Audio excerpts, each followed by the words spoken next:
Thank you very much. I just leaned over to Sam. I have 12 award shows on television for Dick Clark, the American Music Awards, the Country Music Awards. I've never been this intimidated. Sam with his two-timers over there.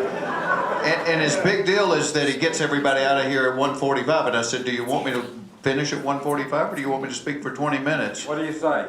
20 minutes.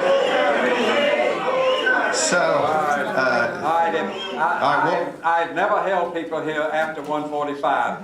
So anybody that leaves, I didn't see you leave, it's okay. But, you know, at $100,000, 20 minutes. You do realize I'm pro bono today, Sam. And it was funny, last night my wife said to me, I'd been out in LA filming the American Bible Challenge show, and my wife said, I just got home from it. She said, now what are you doing tomorrow? I said, I'm the keynote speaker at the Buckhead Coalition. And she started laughing. She said, why? And I said, Sam got a hold of my number. And then I kind of never had a choice after that. You're an amazing man. You're an amazing man, and you're such a blessing to this city. And I've got to say, I grew up in Hateville, by the airport.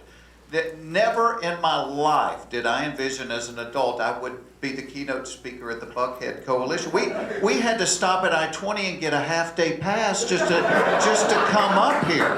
And I wasn't born with a silver spoon in my mouth. I had a spork, which was the Kentucky Fried Chicken plastic half spoon, half fork. So I didn't even know anything about Buckhead, and so Sam had sent me a little pamphlet, sampling of achievements of the Buckhead Coalition, and then I got to think about, well, we had a hateful coalition that maybe I could share some of their achievements with you. I read in here that the Buckhead Coalition had commissioned Buckhead's own community flag. It was a bright green banner with an impressionistic Buckhead and dogwood blossoms, and it was made to foster community pride.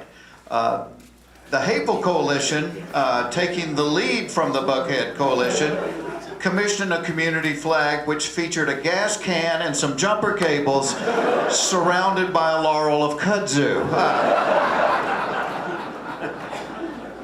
The Buckhead Coalition raised $30,000 to refurbish the Atlanta History Center's Tully Smith Farm building. The Hateful Coalition raised $300 to purchase 3 new tires to replace the flats on City Hall.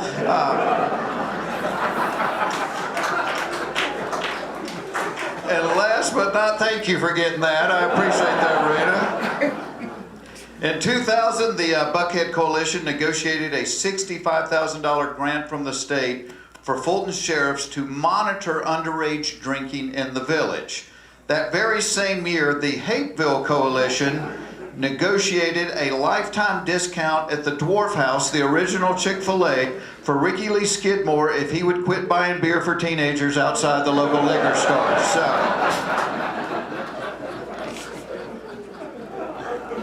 I'm not making this redneck stuff up. People always say, where do you come up with this redneck stuff? I said, there's no research going on. This is not my entire childhood. A mailbox in front of our house. I had to paint it on the side of it, M-A-L-E. And by the time I was in the 11th grade, I was like, that ain't right. That M's supposed to be capitalized, isn't it? Yeah. That is a true story. When I was in the 3rd grade, my uncle did that as a joke, and nobody got it. And even though they're so close, we had words in Hateville that probably meant something different than they do in Buckhead, like mayonnaise. In Hateville, that meant like mayonnaise, a lot of people here today. Or initiate. My wife ate 2 hamburgers. Initiate a bag of chips. Or my favorite one, which I don't even think you have in Buckhead, is would you, did you? Hey, you didn't bring your truck with you, did you? So I think, why in the world would would you invite me to come speak to you today? Seriously, I'm 2 decisions from drywalling.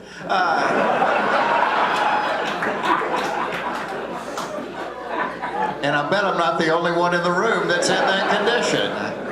And I thought, well, maybe Sam thought because I hosted Are You Smarter Than a Fifth Grader all those years that I was, but because people really did think I was smarter than I am. And I used to tell people if they didn't give me the blue cards, that would be the shortest show on television.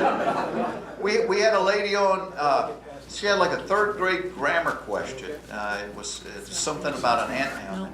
And she said, I remember growing up there were homonyms and synonyms and antonyms. She said, I can't remember the difference. Can you use it in a sentence?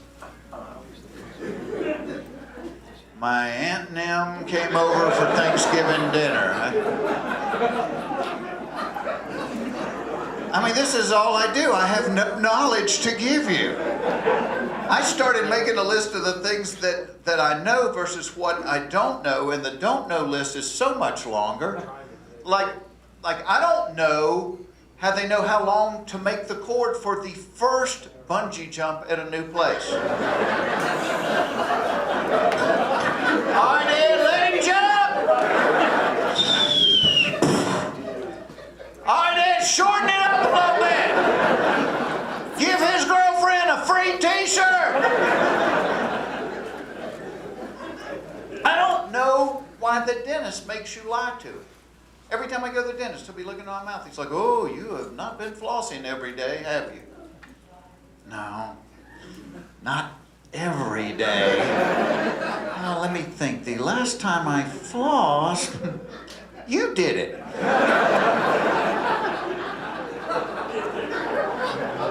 I don't know who closes the door when the bus driver gets off. You can get a headache. Do not think about that one too long. I don't know why the people with the worst breath always stand the closest to you when they talk. They're like, guess what? I don't know, you got a dirty diaper in your mouth? Can I tell you something? All right, but do it quick. I can only hold my breath for 30 seconds. And you always try to offer them a piece of gum or a mint. They never take it. Oh, no, thanks. I don't like the way those taste. Yeah, I can see where you wouldn't prefer peppermint to that cat poop you're chewing on right now. That's, wow. Thanks, Kathy. Bye, dear. You're welcome. I don't know why the bank leaves the vault door wide open, but change the 25-cent ink pen to the counter. And why does the drive-up banking window have directions written in Braille? And they do. You look the next time you're there.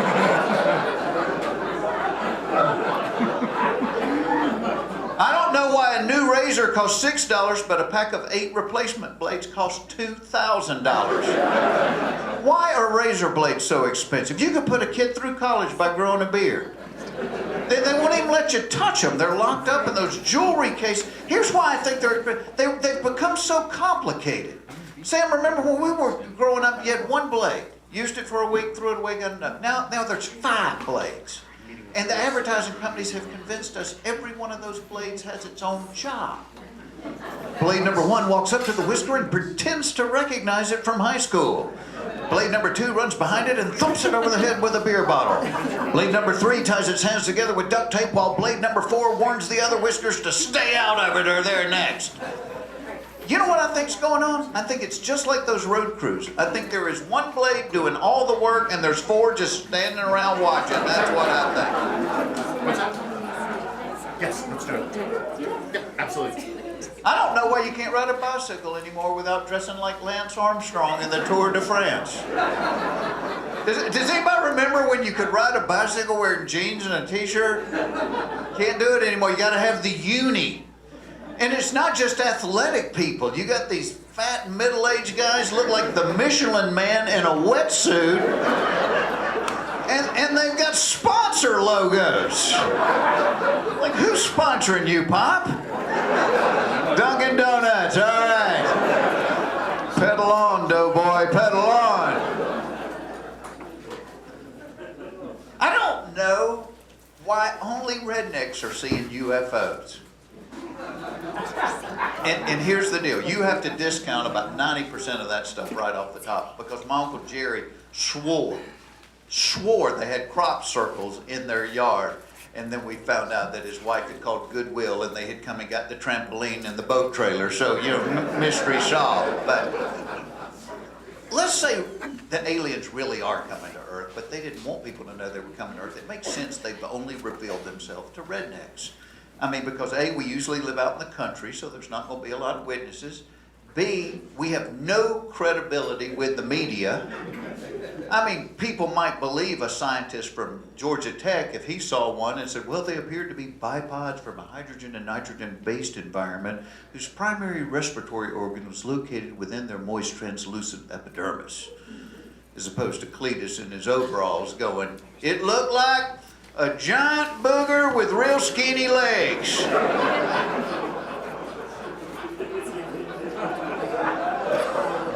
I bet that word's never come up here before, Sam. Starting off the next 25 right. I don't know why a dog can eat its own vomit and lick its rear end for hours and be totally fine. But if he eats half a candy bar, he dies. They need to renegotiate that one right there. I don't know why in the age of sexual equality there are still jobs that are the man's job or the woman's job. Like if there's a noise in the house in the middle of the night, whose job is it to check it out? It's a man. Yeah, you never see this. Phyllis. Phyllis, run downstairs, see what that noise was. And bring me back a piece of chicken, okay? Now, if there's noise in the house in the middle of the night, it's the man checking it out. In his underwear, carrying a baseball bat. Because that is the official uniform of suspicious noises, underpants and a baseball bat. I don't know what we're hoping to find, some guy in the living room in his underwear with a ball.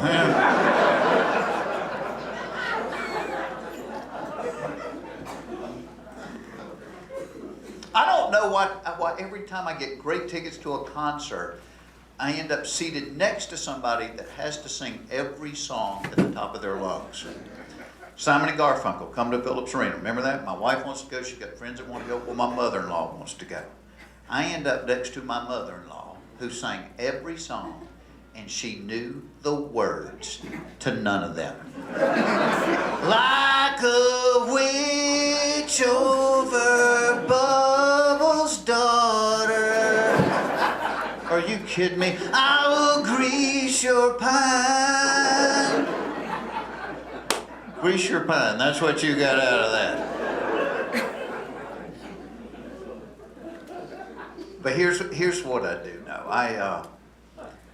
I am honored that you would invite me down here. I have loved this city my whole life. I was there in 1969 when the Braves clinched the pennant to go play the Mets. I was telling Sam, I used to ride the bus from Hapeville to watch the Hawks play at the old Georgia Tech Coliseum way before. I remember when the Omni was built. When I went to Georgia Tech, 75, 85 was 2 lanes through the middle of town. I love this city. And so I feel an affection for other people that love this city. And what you do is important. Nothing in my life prepared me to be in the position I am. I had a dirt yard in Hapeville. We had concrete blocks with monkey grass coming. Nothing in my life prepared me for this. But when you get it, there's a responsibility that goes with it. And I believe you got a huge responsibility to your God, and you got a huge responsibility to your wife or your husband and your children, but you also have a responsibility for your community. And I take that very seriously. I work at Camp Sunshine. I go out there and introduce the talent show every year. I teach a Bible study down at the mission, the homeless mission, every single Tuesday morning downtown. Because it's important. This is our city. And so that's been delegated to all of us in this room. This responsibility. It's like it's your turn to pull the rope. And someday it's not going to be our turn anymore, and it's going to be somebody behind focus. But today it's our turn. So we need to take it seriously. And I'm glad that you do that. I'm glad that you feel the weight of that responsibility and that you give of yourself, not just for yourself. You know, I tell my kids all the time, I said that the most fulfilled, happy people are not self-focused people. They're others-focused people. And that's what you're doing. So God bless you for doing that. God bless you for 25 years.